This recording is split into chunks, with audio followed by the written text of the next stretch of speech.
Hello, everyone. Okay. All right, I would like to call our February 4th, 2026 Elyria City School Board meeting to order.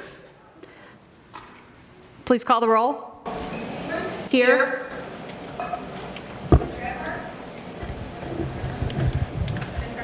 Here. Here. Here. Okay, if we can all rise for the Pledge of Allegiance. I pledge allegiance to the flag of the United States of America and to the republic for which it stands, one nation, under God, indivisible, with liberty and justice for all. All right, thank you. I'm going to introduce our board up here. I have Mr. Brent Parker to my right, Mrs. Annie Karstafen to my left, Len Hauser at the end of the table, and I am Elaine Seguin. All right, so we do have board recognition tonight. Oh, yeah, I'm sorry. I should introduce our superintendent, Ann Slosh, and our treasurer, Colleen Apeholt. All right, moving along, we do have some board recognition tonight, and it's actually quite a impressive one. The board will recognize two food service employees whose swift response and life-saving actions aided a citizen in crisis while they were on duty. So whoever is doing that. It's Amy Higgins. Yeah, I'm going to say Amy Higgins.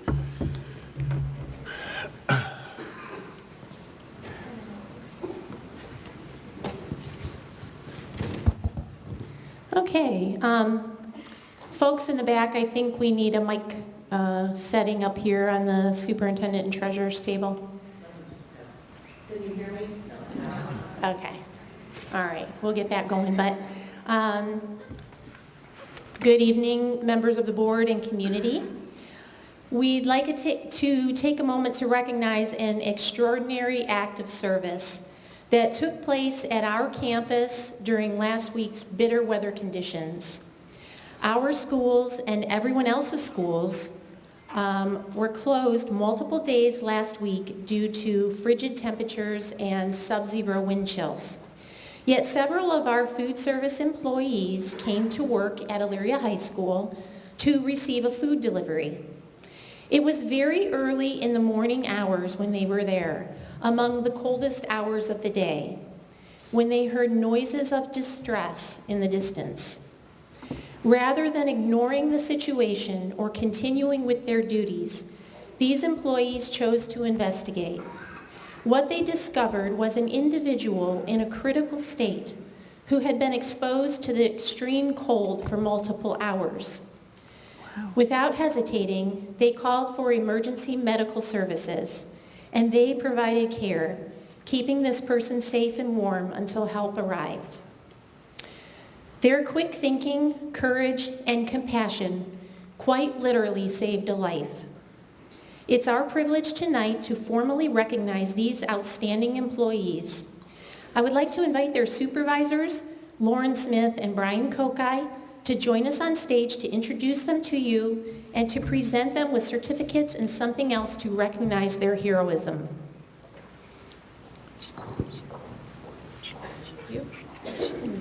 All right, thank you, Amy. All right, I am very proud to honor two of our food service employees for their selflessness and heroism last week. Without their actions, the outcome could have been tragic. Their presence, vigilance, and swift action exemplify the very best of service and compassion for others. When I spoke with one of the drivers the next day, she simply stated, "We didn't even think about it. They saw someone in need and sprung to action." Please join me in recognizing Amy Smith and Courtney O'Dell.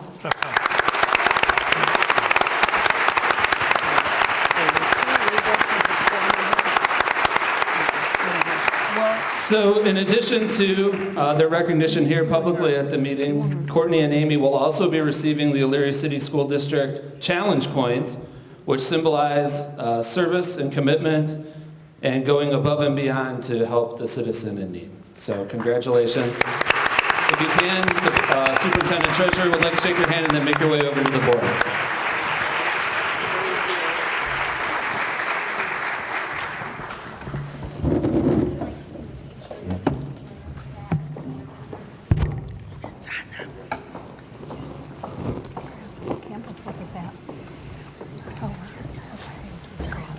Thank you. You're on the stage. Thank you very Yes, much. if we could do a quick little Okay. picture together. Oh, you guys are stars. I'm standing next to Len, so I look tall. Give them the spotlight. Make sure you're ready. Everybody, smile. Thank you. Wonderful. Thank you.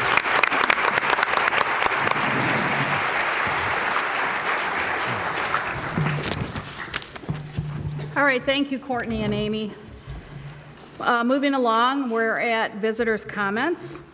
The school board encourages and appreciates citizen interest in meetings of the Board of Education.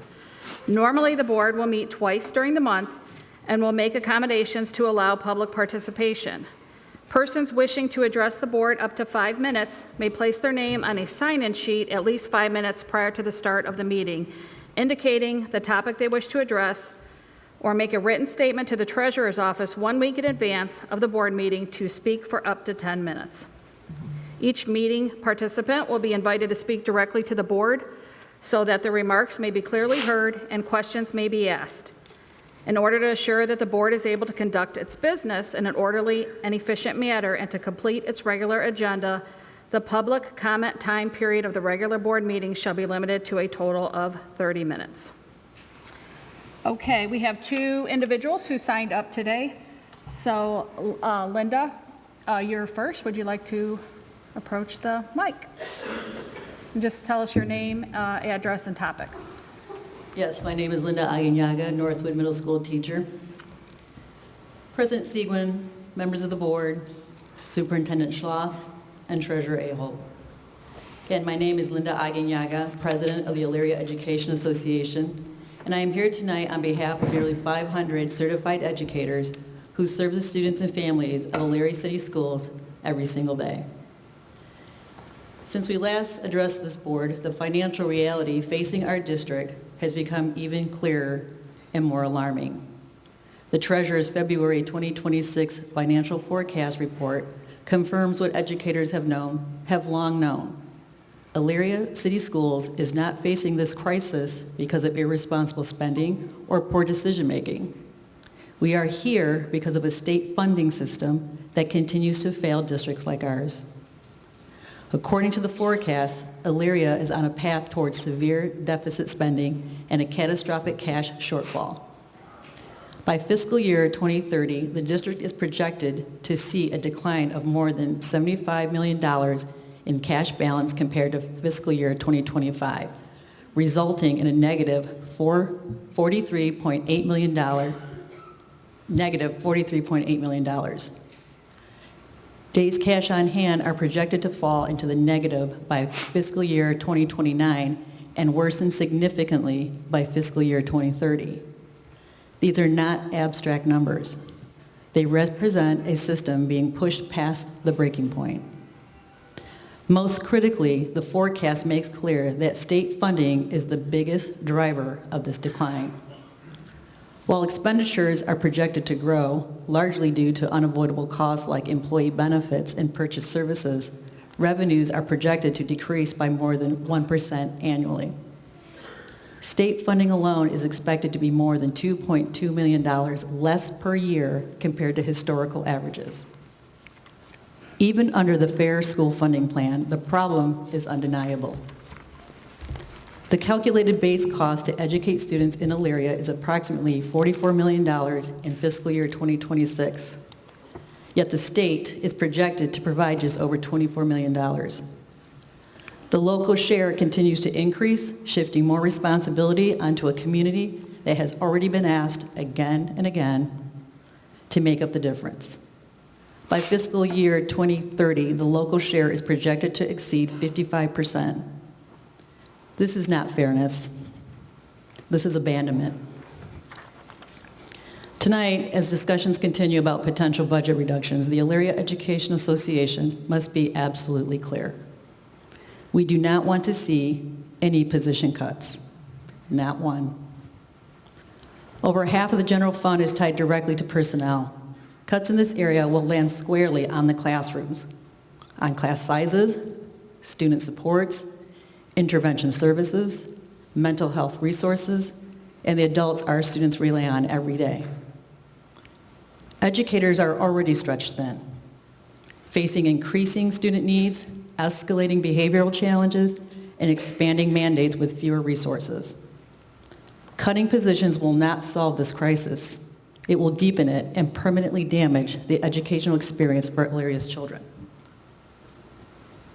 We have lived through devastating cuts before. The scars from 2008 and 2013 are still felt across this district. We cannot repeat that history. Therefore, we ask this board to commit to the following: publicly and persistently advocate with Ohio state legislators for the full and equitable funding of the Fair School Funding Plan. Clearly communicate to the community and to lawmakers that the financial crisis facing Elyria is driven by state funding failures, not local choices. Exhaust every possible alternative, including retirement, attrition, restructuring, and long-term financial planning before any consideration of reductions in force. Center transparency, collaboration, and respect for staff as these decisions unfold, recognizing that real livelihoods and real students are impacted. We appreciate the continued transparency from the treasurer and superintendent and the acknowledgement that fear-based communication helps no one. But transparency also must come with resolve. The message from Elyria must be unified and unmistakable. The solution is not fewer educators. It is fair funding. Our educators show up for this district every day. We ask that our district show up for us now, stand shoulder to shoulder with its employees, and fight alongside us in Columbus for the fully funded public schools our students deserve. Thank you.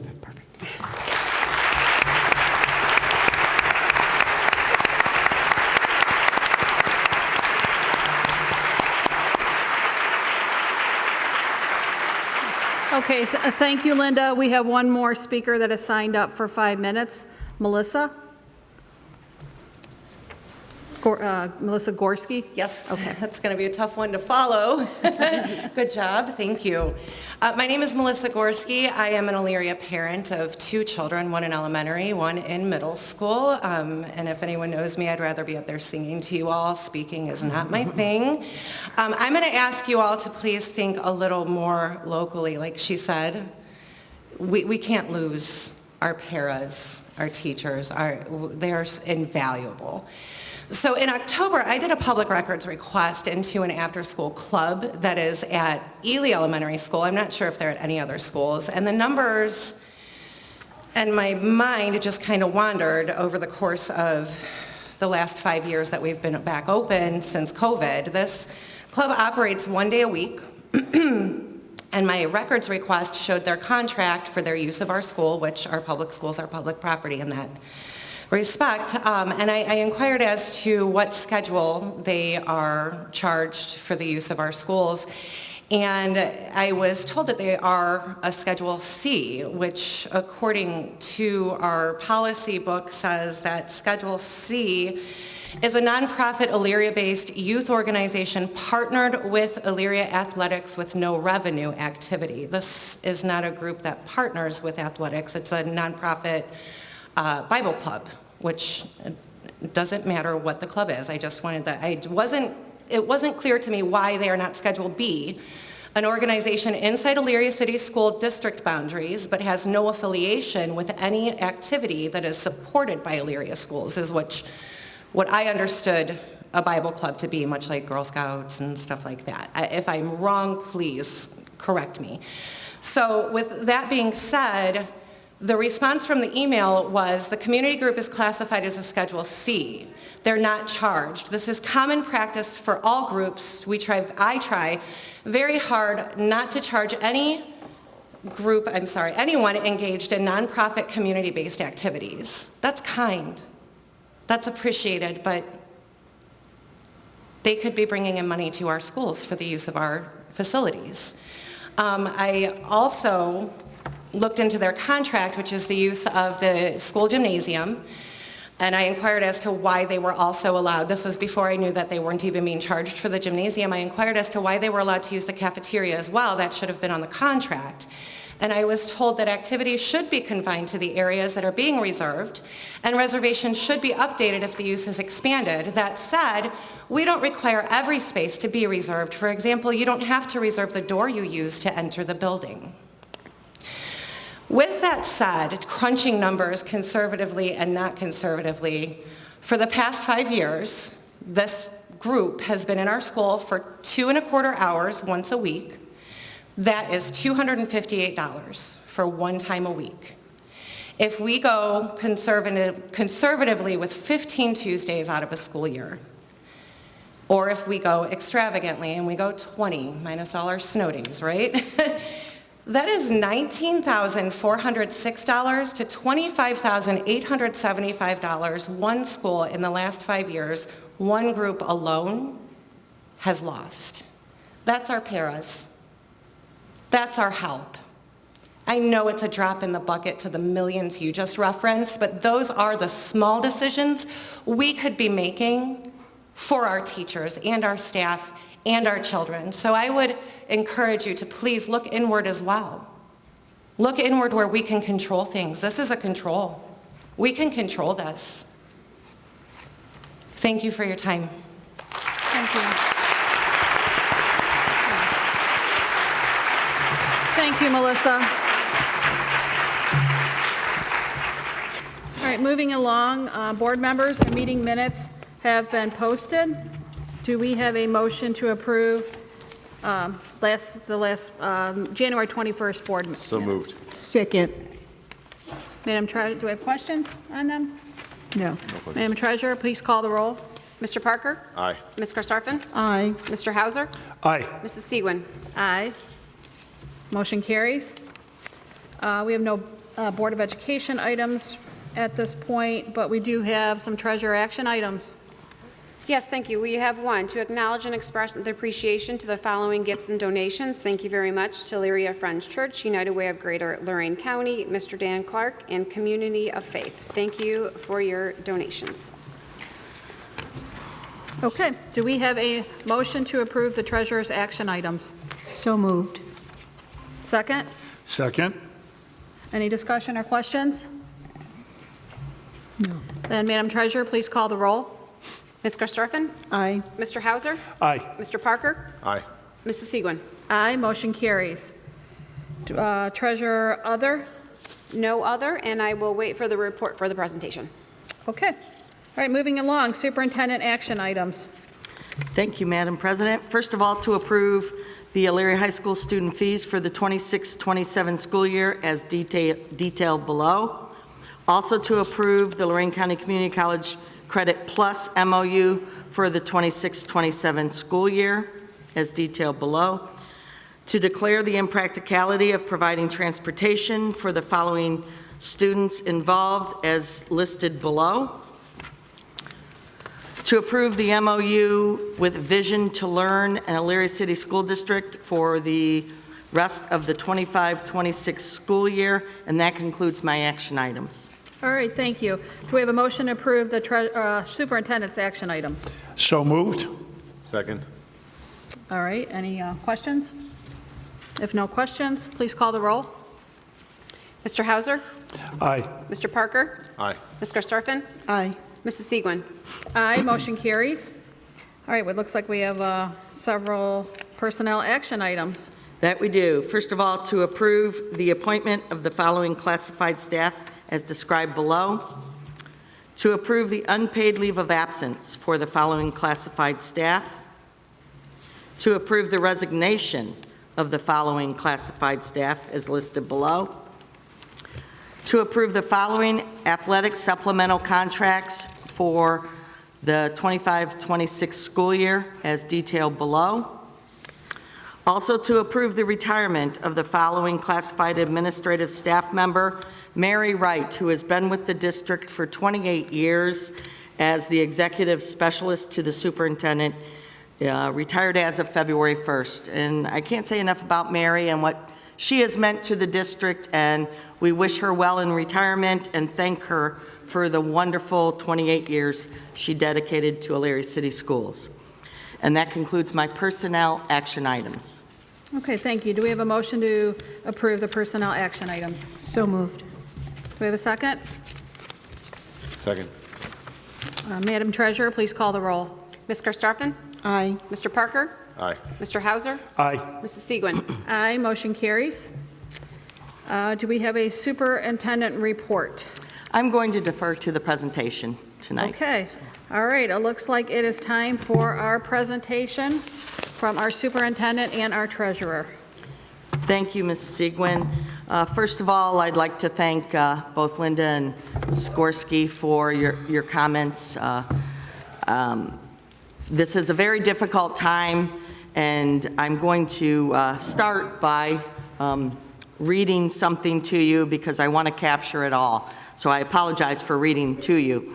But thank you for being here tonight, as we know how serious this moment is and how very real impact these decisions will have on our employees, our students, our families, and our community. Our district is facing serious financial challenges after 2 levy failures last year and continued cuts to federal, state, and local funding. The bottom line is that public education needs thoughtful, meaningful, sustainable funding and real tax reform. Funding that doesn't keep shifting costs to property owners or forcing local districts to make up the difference. Because of these financial realities, we are facing a $9 million budget deficit this year that we must take immediate steps to correct. These are incredibly difficult decisions, and we approach them with care, transparency, and a deep commitment to protecting students, maintaining equitable services and access to programs, and being responsible stewards of our public funds.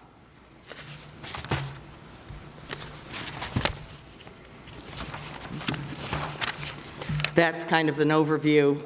I just paraphrased and gave a little bit, but we can move to the next slide. All right, thank you. I'm going to go right into why are we here and how did we get here. The majority of it is the property tax reform. On June 30th, 2025, House Bill 96 was signed by Governor DeWine.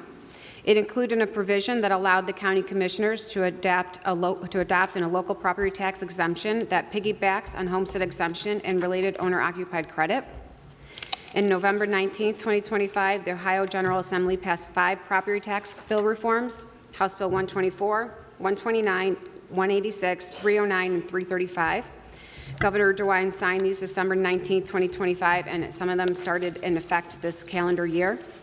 The intent of the legislation was to limit property tax increases for taxpayers, and the effect was reducing the amount of funding that school districts have received. All of the bills that are affecting school funding are included in the slides that I have that I will post onto the website. But all the bills affect school funding. I will be only touching on 2 of them during this presentation. Some of the effects are easier to quantify than others. The full financial impact cannot be determined without knowing the full future potential tax rates. However, it is clear that the anticipated future revenue growth will not be available for school funding. Another thing to note is the timing of these. For a levy, you have to be able to have months in advance to have 2 resolutions to go to the county auditor and to go to the Board of Elections. Here, when they do these provisions, it takes the money overnight. So for an example, when we put the levy on in May and we put one on in November, they both failed. But in November, we had to have the resolutions done and the amount known by July. So even if the levy would have passed in November, these House bills were not brought up till November of 19th, and they were not signed until December of 19th, and then took effect right away. So the fact that bringing on new revenue takes from months to over 1.5 years by the time it's collected, but taking away revenue on the state, they could be doing it overnight. So that was harmful. I'm going to go right into the 2 of the tax bills, like I said. All of them more important, but 2 that can be quantified is House Bill 29 and House Bill 96. House Bill 29, there were fixed sum levies being included onto the floor. We were a floor district. We are not a floor district. I will not get into the weeds in that unless you would like me to. I would love that. But what does that do financially? You could see on the second line, In fiscal year 2028, the district will lose $428,000, and then in fiscal year 29 and 2030, it's over $250,000. To make it even more confusing, the tax goes on a calendar year and we go on a fiscal year. So we are from July through June, they are from January through December. So that's why you see when hits our school year, we hit it half of it in 1 year and then the full in the next. The piggybacking homestead, the provision that was added in House Bill 96, what that does is it gives the taxpayers an extra credit, but it takes it away from the school districts. So this current school year overnight, and that's a little dramatic, but that's what it felt like. We received, like a week after they proposed it, we got a letter in the mail saying that this fiscal year we would be $700,000 that we would not be collecting, and next fiscal year, it's $1.5 million. Just a little fact about that, 4 out of the 88 counties signed the owner-occupied tax credit, and 10 out of 88 counties signed the piggyback homestead. So not every county did it. Lorain County was one county that did it and did it for both of the tax credits. What that does to Elyria is about $2.4 million annually, but cumulatively, altogether, as you go through it, it's over about $9 million throughout the forecast. Like we said earlier, I will be combining the 5-year forecast presentation into this budget plan. It is kind of one of the same thing. So I'll be going over the revenues and the expenses in our bottom line. So the revenues I broke up to the 3 main categories: the local revenue, the state revenue, and then the other revenue. I honed in on this current fiscal year and next fiscal year just for this presentation and to do an overview, but I feel it's very important, and I think that Linda did an amazing job going over my 5-year forecast. If you want to do my presentation next time, I think that would be amazing. But there are 29 pages, and I want to direct you to this because this will have every line item spelled out. But for an overview, from this year to next, we are losing 1.7% of local revenue. We are losing over 1% of state revenue, and then about 1.8% of the other revenue coming in. Those are based on historical trends and current legislation. On the flip side, the expenses that we have, the majority of our expenses are salary and benefits. That makes sense for most school districts because we are service focused. We have a 3.6 change. We are going 3.6% higher from this year to next year. That is mainly due to the negotiating agreements and the health insurance costs and the things that we have in place. Purchase services are increasing 2.1%. I believe the current inflation right now is 2.6%. So we are a little under the current inflation, but purchase services will be going up, and I think everybody feels that. That would be our gas, our electric, all the stuff that we have to service from the outside. And our other expenses, we are decreasing from this year to next, mainly due because that is things that we could handle and we could handle right now. That's the immediate cost for supplies and items like that, where I think the teachers have felt it. Once the levy passed, some of the requisitions for supplies have not been coming through. So when you put that together, you have the revenues that are in blue, the expenditures that are gold, and then the cash balance line. You can see the revenues going forward are slightly decreasing throughout the forecast. The expenses are slightly increasing throughout the forecast. So when you put that together, the cash balance is declining, and that is not sustainable. That is the graphical view, but if you want to go to the numbers, in fiscal year 26, we are currently deficit spending $4.7 million. We are still at a healthy cash balance at 29%. The GFOA standard is 30%, so we try to stay around the 30%. But our policy is we cannot go below 20. So when we hit fiscal year 27, we are deficit spending $9 million, and we will have a $17 million cash balance, and we would not be abiding by our cash policy because we would be under the 20%. $17 million does look like a huge number if you look at it, but our expenses are about $4 to $7 million a month, so it doesn't get us very far monthly when we go through. And it's not a healthy financial place to be in, so here we are in the conversation, and I will... One question, Colleen, Yes. about the cash balance. I remember you saying this, so if it drops below a certain amount, then the state can Oh, come? yes, thank you very much for bringing that up. Yes, so if it drops below a certain amount, you have the Ohio Department of Education and you also have the state auditors. We are currently, the third year in the forecast, are still positive. It may not trigger Ohio Department of Education coming in to do a reduction plan, but if you hone in on this fiscal year, we are deficit spending more than 5% of our revenue. Sometimes they use different factors of what triggers Ohio Department of Education to come in. It may trigger them to come in, but what they would do is they would want to see a reduction plan, and what would we do? And we are a step ahead of that, and that's what we're doing right now, and that's what we're presenting. Yes, that's a great question. It is not for sure they will come in, but it does hit one of their flags. Okay, thank you. Does anyone else have questions directly related to Colleen's piece? Not at this moment. Okay, But it will. all right. Okay, before I jump into the personnel recommendations, I kind of want to, what I often do with Colleen is I try to summarize what she says in what I call layman's terms. So the key takeaway from what I heard Colleen say was the way the state is approaching tax reform is not helping public education. We all saw that our local valuations went up over the last year or so, and many, and you've seen this posted or in the newspaper, that many think that that additional money comes to local school districts. The reality is the more local taxes that we get, the less the state gives us. And that's often the part that people forget. So it's kind of like this, always a game of this to where they come back together. You also hear many times it said that the Fair School Funding Plan is fully funded. But you have to understand that fully funded, yes, they're fully funding it, but at what input? So the input they're fully funding it at right now is 2022 numbers. What we know 3 years later is things cost more. And we've all seen it at the grocery store, at on our electric bills. So what they're funding fully falls short of what it costs us to educate children right now. So those are just some key takeaways I got from all of what you said. Thank you. And I think one thing to point there with the Fair School funding, there's two inputs. You have the revenue, you have the expenses.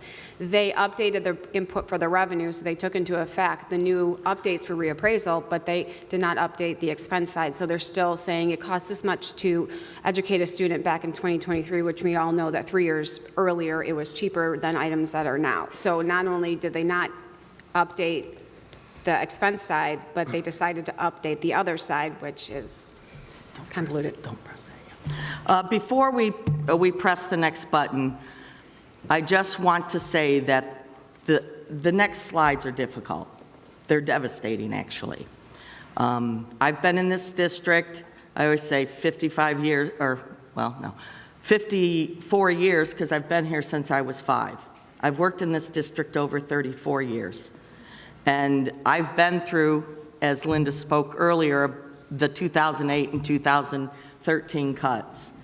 They don't come anywhere near to what I'm about to show you. And I want all of you to know this is not what we want to do. It's the position that we have been put in by decisions being made in Columbus. So, I'm first going to start with certified.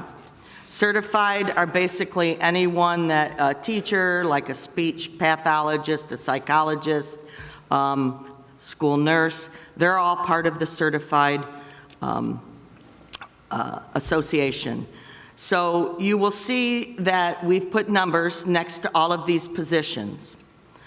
To clarify a little bit, with support services, that's the counselors, the psychologists, the speech language path. The information on this slide could change based on enrollment, state mandates, retirements and resignations, and none of these numbers reflect the 14, for instance, the 14 certified retirements that have already been turned in. So we did not put that in these numbers. These are positions that are being reduced based on a 25-to-1 classroom ratio. Other things that have changed, we have three different options for students at the high school level. So career tech is much more popular now for a pathway for a student to graduation. So we have students that go to the joint vocational school. We also have students that go out to our early college program. And then we have students at Elyria High as well. So looking at these numbers, and again, they are devastating numbers, but they also could change based on any additional retirements and the 14 retirements we've already received.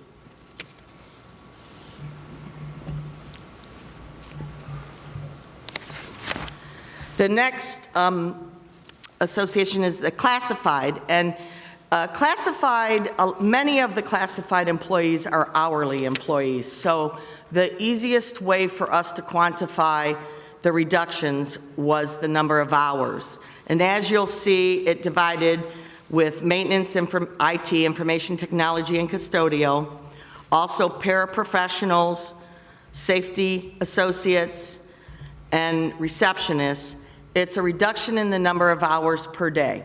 That could mean that some employees are going maybe from 6 hours to 4 hours. It could also mean that a 4-hour employee may be being reduced in force. So there's a variety of what these numbers mean, but this gives you the exact number of hours that we are reducing in each category.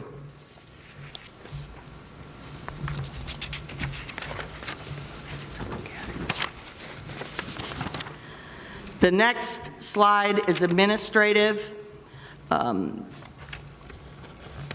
Operations administrative positions, 3. Central office administrative positions, 3. Building level administrative positions, 2. And central office administrative positions, 4. We will follow the process that's set forth by the Ohio Revised Code and our attorney's legal opinion on the reduction in force process, also with administration.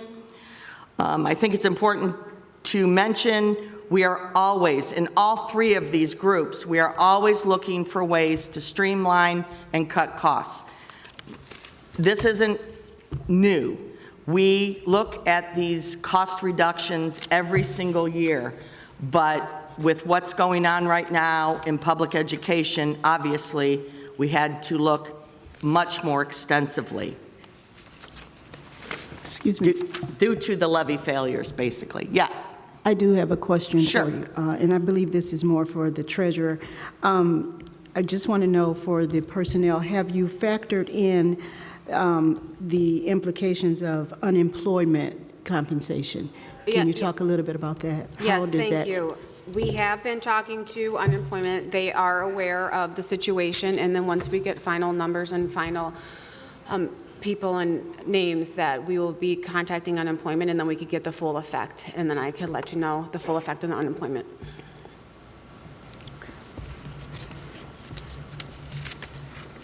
Any other questions before we move forward? No. So the next section is the non-personnel and contracted services recommendations.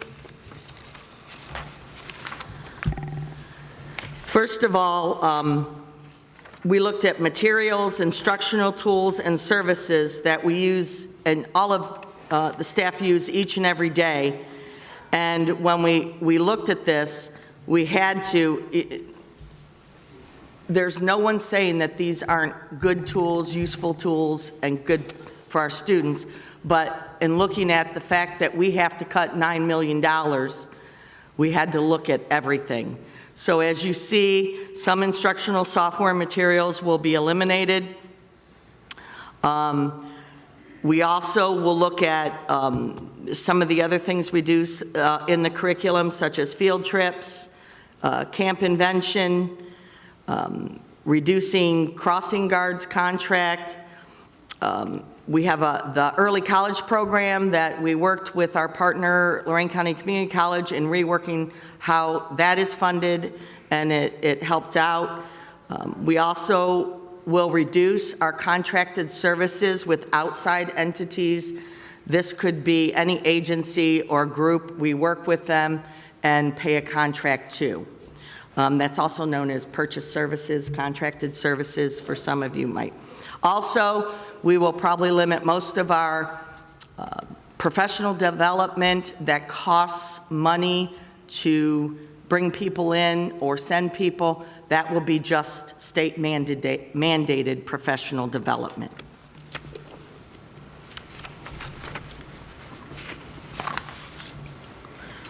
The next section is transportation. Transportation obviously is a big need in our city and county, and for many years we've addressed many of the barriers by providing additional rides to get students to school. So for instance, right now our bus, we bus up from 1.25 miles and closer, or further. 1.25 miles. And the state says we have to do a 2-mile radius, and that is what will change for K-8 in the 26-27 school year. The reason it does not mention high school is high school busing is not mandated. We also worked with GG&C about reducing bus monitors, adjusting the bus that goes out to early college that saved us a bus route. Right now, we've been busing some of the co-curricular transportation to and from, like for instance, middle school students that get bused to the high school after school for either athletics or robotics or something of that. That would be eliminated or reduced. Reducing the community-based special ed vocational experiences. It doesn't mean we're not going to have any, but we're going to reduce some of them. And also, we're going to restructure the preschool transportation that we have right now.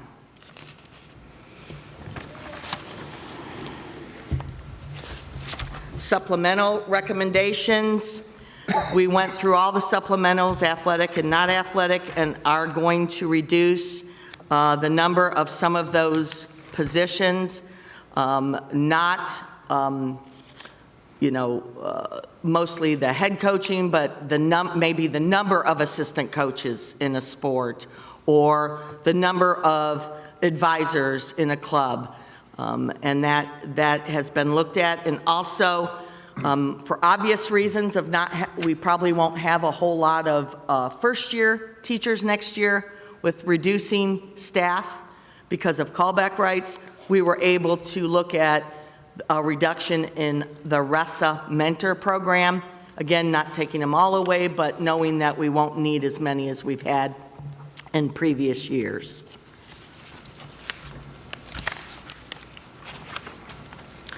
Then across the board for building and department, a 10% cut in budgets, which will, as you can see, and I probably should have mentioned this, I'm sorry, every page kind of has the reduction amount.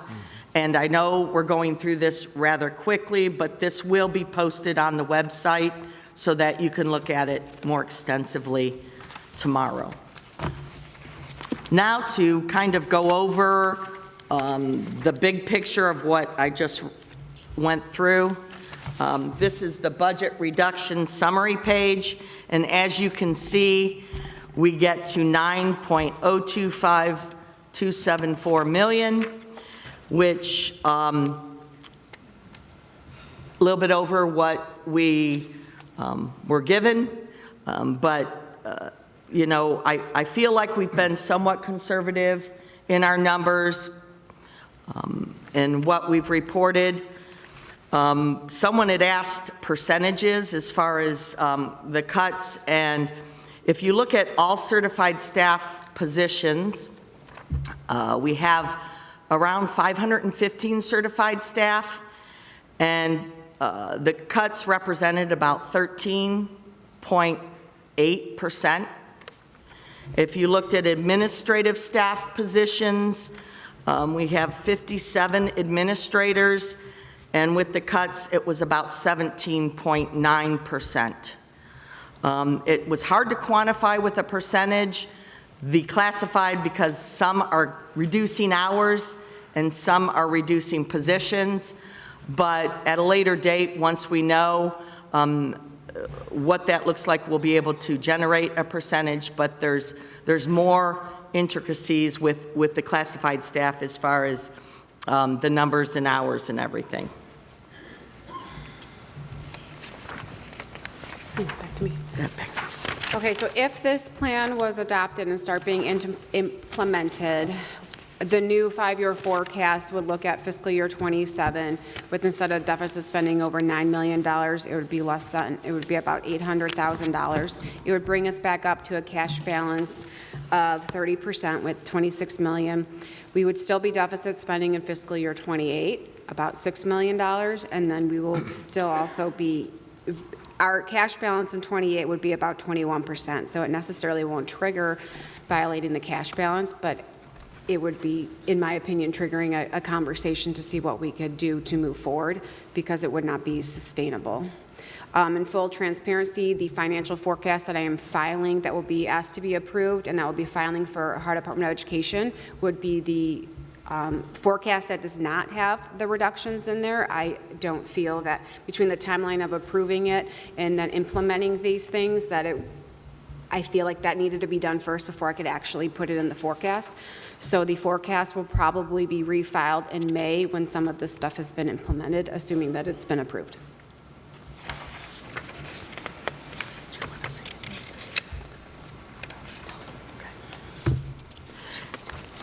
At this time, no. Okay. Are you good? Yeah, are there any other questions from the board? Not at this time. So we'll do our questions now before we do the 5-year forecast? Our visitor comments, or comments? Yeah, so at this point, if you would like to do visitors, open up to visitors' comments, and then after that, we have 2 approvals. One will be the 5-year forecast approval, and then one would be the reduction plan. Okay. I'm going to read a resolution, and then those that which wish to speak will be able to come up to the microphones. 30 minutes. Put the time limit out. I think it will probably put us in here. Okay. Whereas the Board of the Elyria City School District is considering a resolution to effect a reduction in force plan pursuant to Revenue Code 3319.17 at its regularly scheduled board meeting on February 4th, 2026. Whereas the board encourages and appreciates public interest in the meetings and issues coming before the board.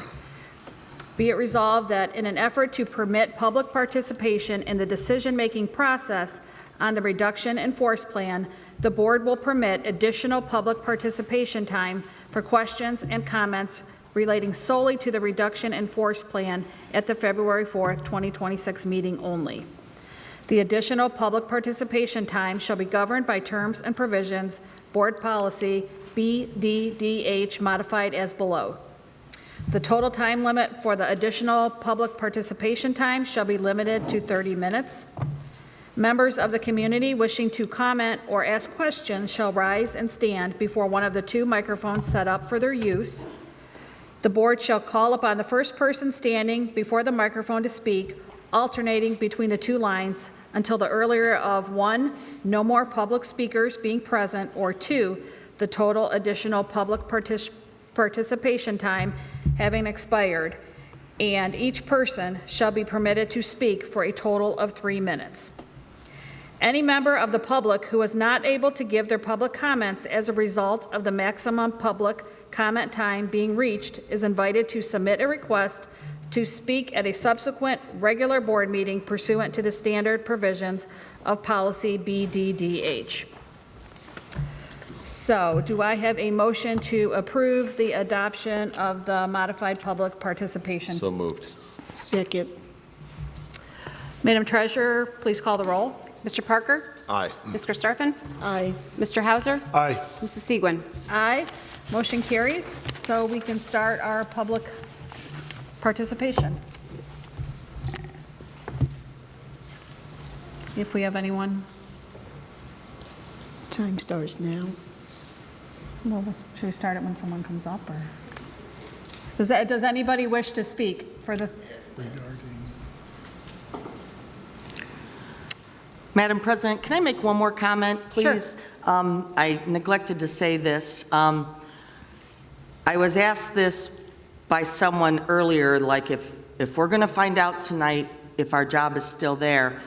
And if you noticed, we were very intentional by not putting too many details to where you would figure out who the people were, because it is our feeling that this is not where people find out about their job, and those will be very private meetings at later dates. So that's why it's very general.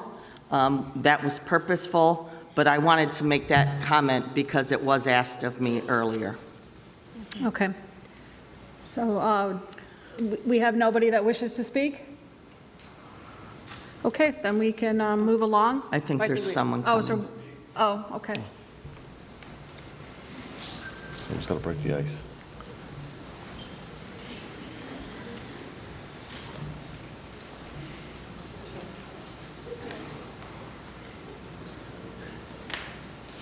Hi, I'm Levi Mohar, 951 Rosewood Drive. I was thinking that maybe in order to increase revenue, we could implement something like a pay-to-play for after-school activities. Thank you. Yeah, we actually were going to bring that up.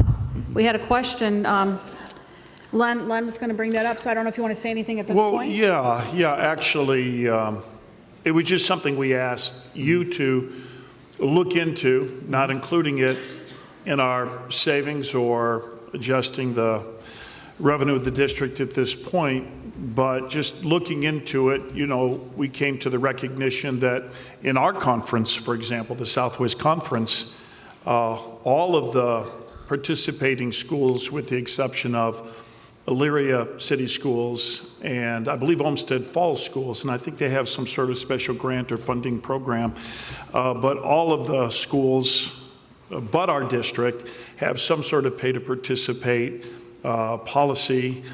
We've been fortunate not to do that for our students that participate, but we did ask that maybe you would look into that, run some sort of numbers or some sort of model based on a per activity family cap. It's different in every district. Sure. But it would be good to know what that would mean to our financial picture. Sure, and when that came up, Mr. Molnar, we already have started looking at that, and that can be presented at a later board meeting. We're gathering the data from other districts to look at numbers, look at how many it affects. There's so much into it, multiple sports, multiple clubs, multiple activities. So we have begun that data digging and research, and it will be coming up at a later board meeting. But that has already been initiated, so very good point. Thanks. Hello everyone, my name is Dakarion Wimberly. I am currently a senior here at Elyria High School, and I would just like to address the issue that was brought up about transportation, and it said within a 2-mile radius that busing was not required, correct? Yes. So I was asked a teacher that I was next to confirm to make sure I was right. That would be like me walking to Eastern Heights from like 2 streets away. I live on 10th Street. I went to Eastern Heights in middle school, and I made that walk, and I had to make it in the cold one time because I missed the bus. It was cold, and no one should be walking in those temperatures that much distance. We can all agree on that, and I know that this is a tough decision for you guys to make, but is there a plan to help students, especially from low-income households, which is a lot of the students that go here, be able to still get to school? Mm-hmm.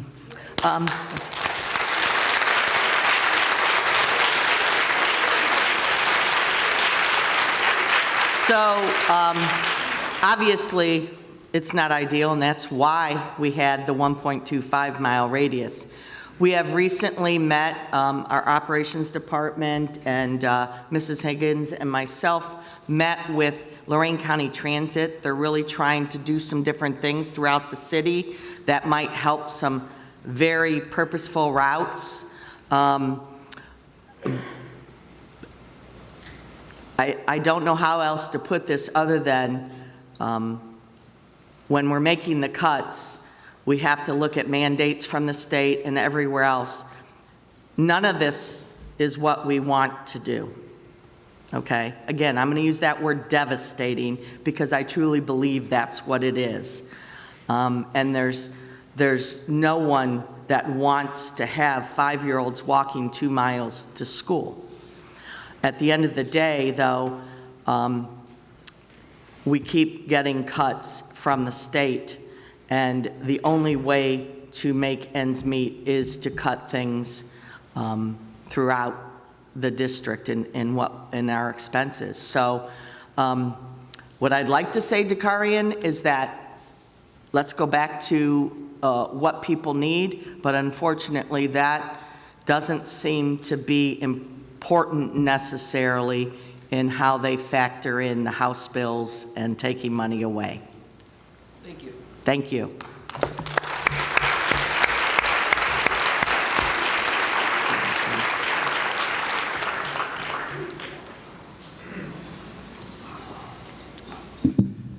Good afternoon, ladies and gentlemen of the board, of our administration, of our general public. My name is Savi Fragapane. I am a custodian here at Elyria High School, and I would like to ask one question and bring up one theme if we have time. My question is there a plan for how reductions in non-education programs will be carried out? For instance, we have athletic versus non-athletic. Is there a current idea of how the reductions will be distributed amongst them, or if one will be prioritized over the other? I'm not sure I'm understanding your question, but as far as, are you talking about us telling people what's being reduced, or are you talking about how we prioritized? I'm asking about how you prioritize what will be reduced. So we had a lot of meetings with a lot of people, a lot of departments, and looked at what I always say is it's about the kids, and tried to stay as far away from the kids as possible and programming, and making sure our staff was taken care of as well. We have to look at, when you look at things, what's mandated as opposed to what we just do because we think it's better for kids. So there's a lot of different things that come into play when we do the research. All right. Thank you so much. Thank you, Savi. Of course. And then what I would like to bring up is something that makes me really scared and makes me want to just run back up into the corner, but I think it is important that I voice it not just for myself and like my small group of coworkers, but for everyone who is employed by this district as a whole. I believe that in times where I'm about to be 24, I haven't been here for long, but it has occurred to me, what I've seen is that regardless of what group you are in, you are very fearful of any reductions or cuts of getting hurt, and so that there can be negative sentiment against other groups. And for instance, administration or athletics if you're like food service or custodial. I believe that everyone here who is in a different group would like to see that the reductions, whether it is in positions or hours, is commensurate with each other group, including administration, custodial, I'm so food sorry. service, etc. In 3 minutes, I'm so sorry. It's okay. Thank you for your comment. Of course. Thank you. Thank you.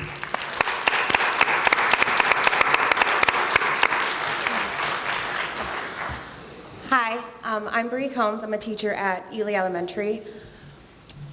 When you were going over the cuts and the positions, Ms. Schloss, you'd mentioned that you purposefully kept it very vague.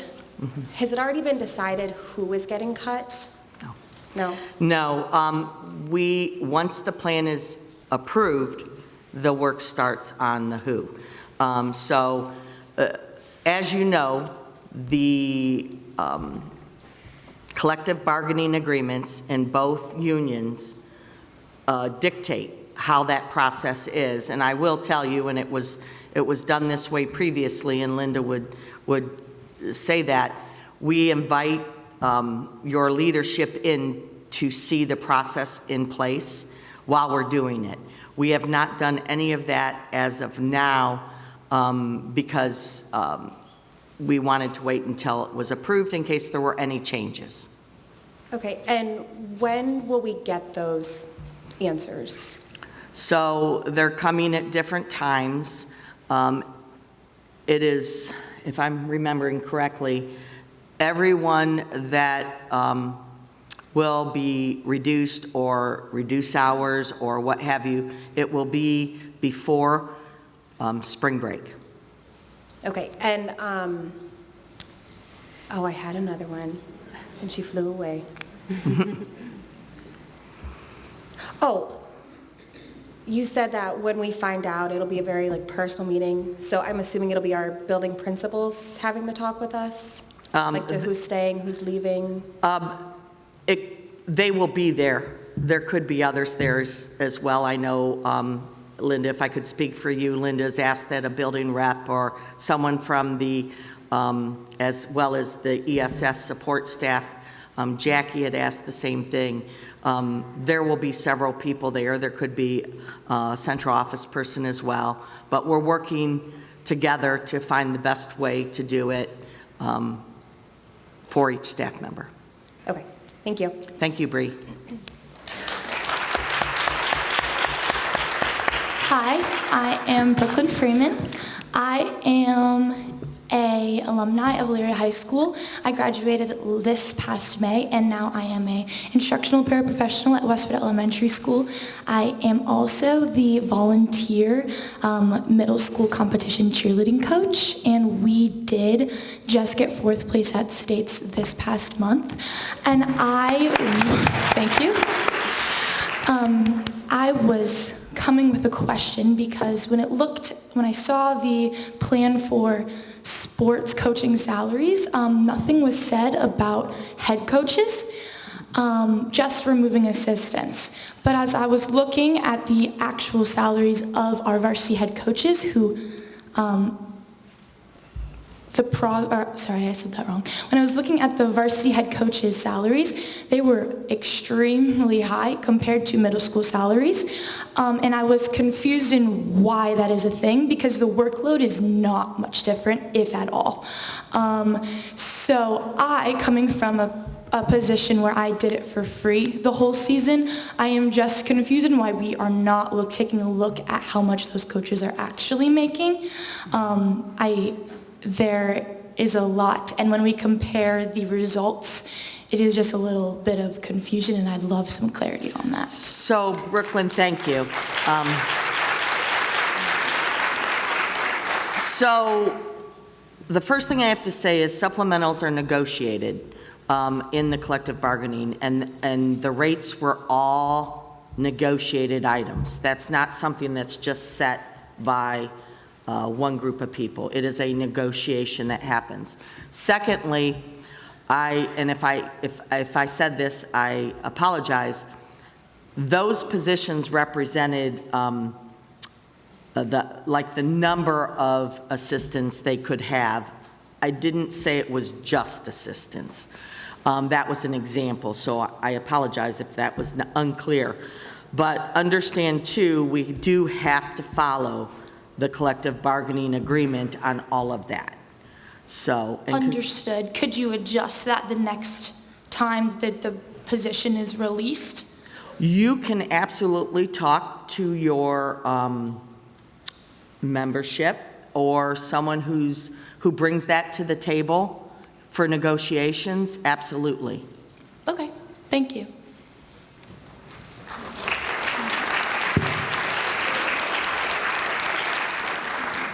Hi, can you hear me? Yep, we got you, Griselle. All right, I am Griselle Rivera, and I am speaking today as a parent of 2 high school students in the school district of Elyria. When I look at the numbers, certified staff is being cut by roughly 17%. When I look at administrative staff, and I did the calculations, it comes to about 4%. I ask the board to please look. Certified staff are the faces that our students, our kids, our families see every day when they come through those doors. So when you're cutting that high of a percentage of certified staff, you are directly impacting our students. So I ask you, where is the equity in 17% versus 4%? So I ask you that before you make your decision tonight, to think of the faces of every single student that comes in there, and you prepare your answer to them. Where is the equity? Why are they directly being affected? Thank you. Griselle, if I could clarify something, because I did give percentages. So the certified percentage was 13.79, and the administrative percentage was 17+%. I am more than happy to show you my calculations later, Okay. but I just want to make sure I clarified them because I did say those numbers earlier. Okay? Because when we look at the numbers, this is what we did. So I ask you to please take into consideration the direct impact you do for every single child that comes in through the Elyria City School doors, from preschool all the way to 12th grade. Thank you. Thank you. Hi, Heaven. Hi, I am Heaven Yearly. I am a teacher at Northwood Middle School, and I'm a parent of fourth generation Elyria students.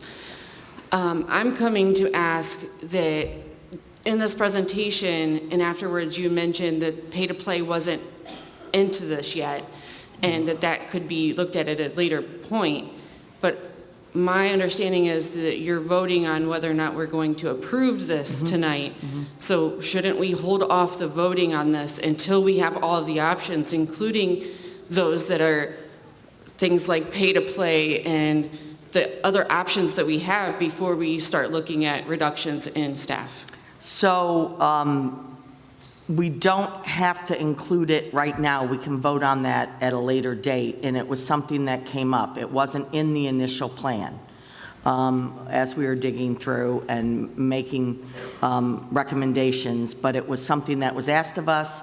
We've been researching it. So just because it's not in the plan yet doesn't mean it won't become part of the plan. Yes, and a majority of the plan was for the 5-year forecast for the general fund, and athletics is its own fund. So even though it would help the general fund, because the general fund does have to transfer sometimes to the athletics funds to cover them, it would be a savings, but it wouldn't be a one-to-one direct savings. So even though it's important and it's something that we're looking into, it will be, if it were to happen, it would be implemented in next fiscal year, and it wouldn't be necessarily right away a direct impact to the general fund for this current year. So my recommendation is to the board to please consider looking into those options before we vote on something and put it into writing that we agree with a plan.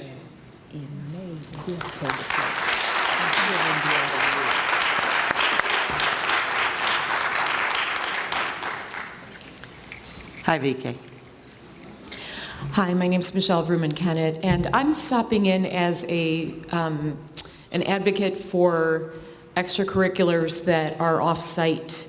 When I started here as a GIS in the gifted department, there were certainly a lot of competitions and things that we liked to attend. And at that time, we attended them with parent transportation. About 2-3 years ago, there was a plan made by the board where bus transportation was far more chosen than parent transportation for some of these competitions that are very niche. They're small, sometimes they're during school, sometimes they are on the weekends or whatever. But these were small groups.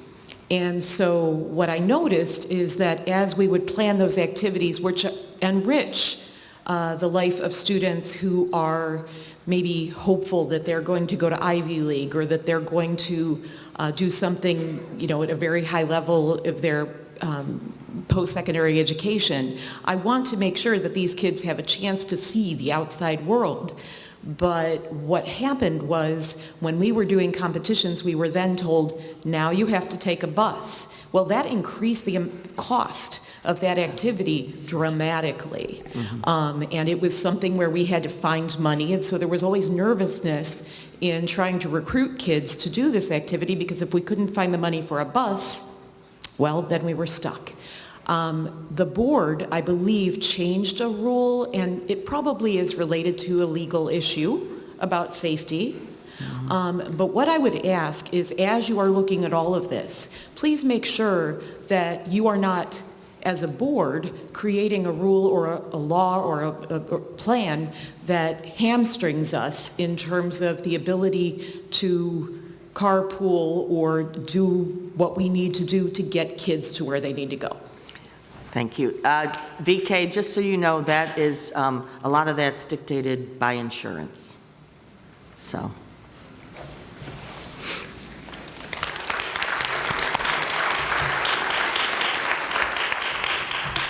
All right, good evening, everyone. My name is Elizabeth Hadzima, and I am a special ed paraprofessional at Eastern Heights Middle School. And my question for you guys is, looking at the reductions in staffs and teachers and looking into reducing the hours of paraprofessional positions, I just wanted to ask, how is that going to be determined? Or, for example, for teachers, are you guys looking at evaluations? Is it seniority? And on paras, is it going to be how many hours that you work? Because there's 7-hour positions, there's 6-hour and 6.5 hours. What is that going to look like for us and our teachers that we work with? Sure.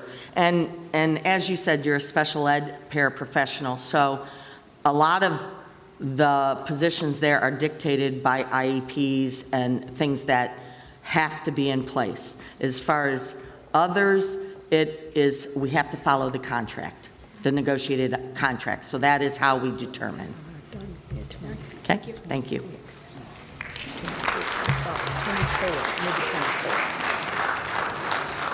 Hi, Christy. Oh, people are so tall. Hi, I'm Christy Krasinski. I'm an intervention specialist at Northwood Middle School, also a GIS. And I am just voicing my concern to echo with what Michelle VK just said, is that when we're looking at redistributing what extracurriculars that we provide to our students, I am concerned that it will seem very attractive to cut programs for our younger students, and just as VK says, what happens at the younger age, that it becomes bigger and bigger and becomes possibly a job or a career or a campaign. I think of my own daughter now, who is accepted into Cleveland Institute of Art, and is, that's going to be her career, which came from an art camp when she was in second grade. So I am asking, and I know you do, but I am just voicing my concern that please keep in mind our younger kids. Thank you. Thank you.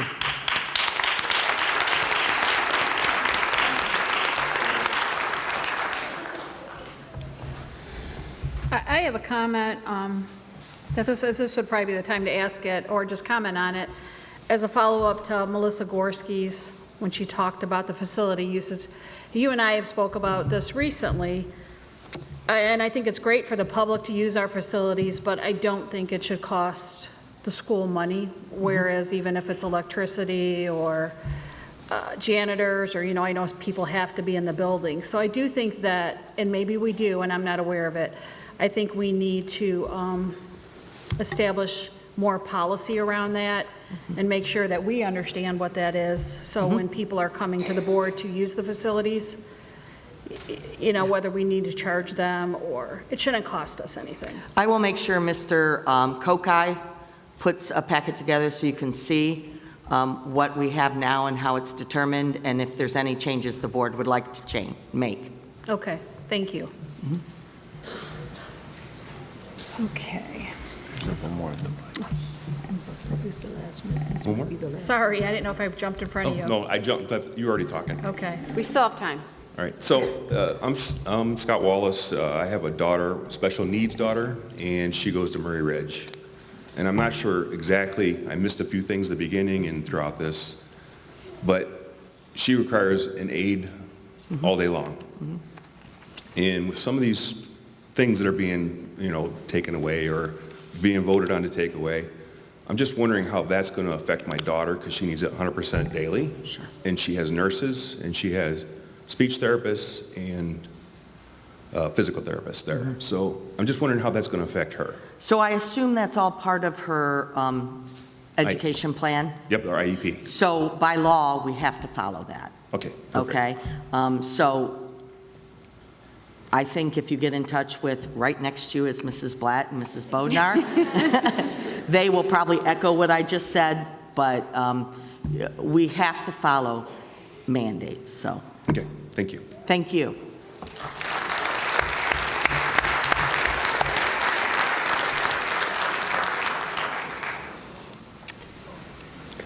Okay. Motion. Is that it? Okay. All right, so everyone has spoke who would like their time? It appears that's way, so. Now, do we do the 5-year forecast, or do we motion for this? Yes, please, a motion for the 5-year forecast. Okay, 1 second. Well, you have to present it. Or- She did, it was or- part of the plan. Oh, you just did those few slides. Yes. We're not doing as I could go through every 29 pages if Yep, you would I like got me it. to. I gotcha. All right. Do we have a motion to approve the 5-year forecast and assumptions for the Elyria City School District? So moved. We have a second. Second. Ms. Karsarfin? Aye. Mr. Hauser? Aye. Mr. Parker? Aye. Mrs. Segwin? Aye. Motion carries. All right, and then we're on to the reduction plan. So do we have a motion to approve the Board of Election reduction plan? Board of Or Education. Board of Education reduction plan? So moved. Do we have a second? Second. All right, do we have questions, fellow board members, or? I mean, taking all the information that the questions that were asked, I think there was a lot of good questions, honest questions that can be looked at. I think the ratio administration to certified staff, I think we have campuses that can be, the whole idea of using resources on both sides, I think we need to look into that, whether it be administration, whether it be, I know we use it for nursing and stuff like that, but I think that's an area that we could look into for saving money. We have these campuses, let's use them the way they were designed to be able to save money and use staff on both sides. But thank you very much for the comments.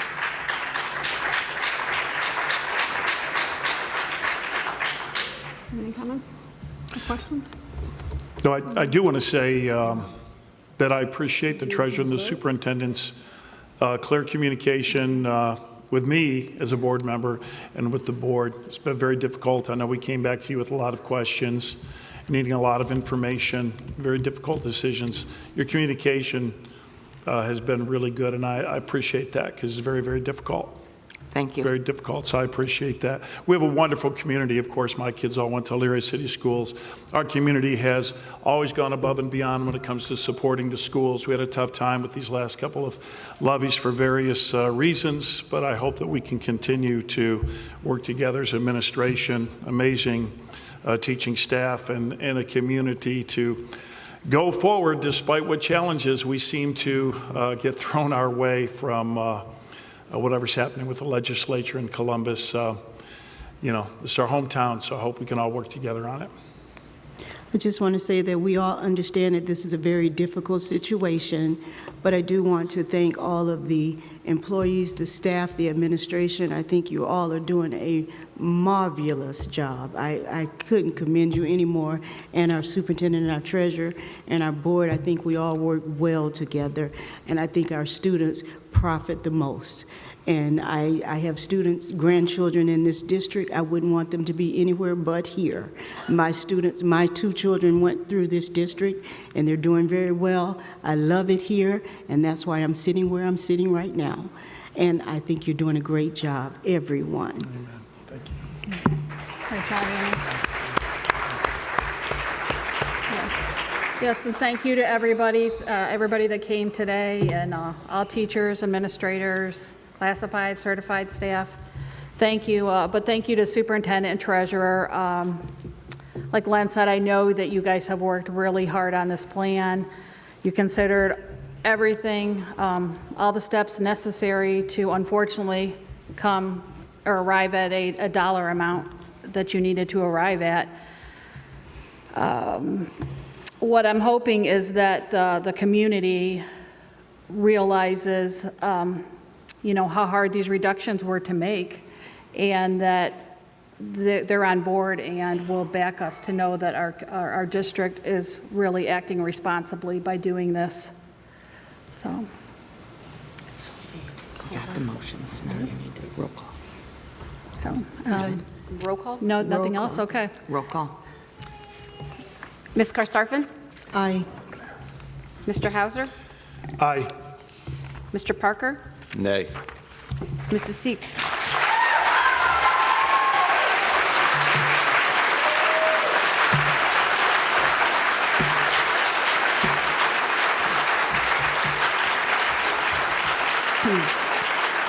Mrs. Seguin? Aye. Oh, motion carries. All right. Let me find this so we have no, any other Board of Education items?